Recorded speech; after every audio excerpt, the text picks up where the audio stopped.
rising concerns over conflict in the oil-producing Niger Delta. The latest incident saw 4 policemen gunned down on Monday. It is still unclear who is behind the attack. Militancy has been on the increase in the region. Piracy is another major concern. Both have led to more kidnappings, hijackings and attacks on oil pipelines. It's been affecting the country's oil output, which is key to the economy. Communities in the Niger Delta have long been calling for a bigger share of oil revenues. Well, militant activity in the Niger Delta has plagued authorities for years now. CCTV's Clementine Logan talks us through the troubles of the Delta.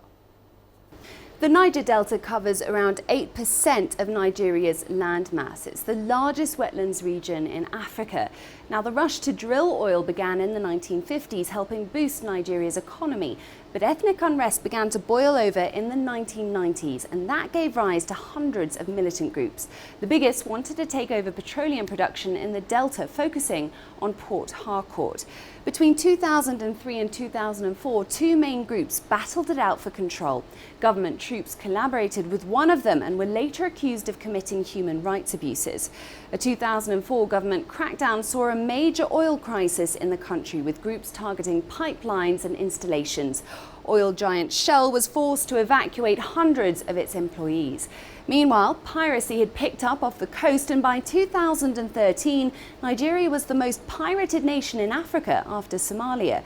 In 2008, the government launched a massive military operation against militants and pirates.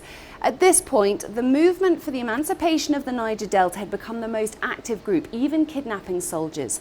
Thousands of civilians were displaced and hundreds killed. In 2009, Nigeria announced an amnesty deal for men militants. This saw a drop in attacks. However, discontent among Delta's communities has deepened, and it's feared that the cycle of militancy may begin again. That would have devastating consequences for Nigeria's economy and civilians.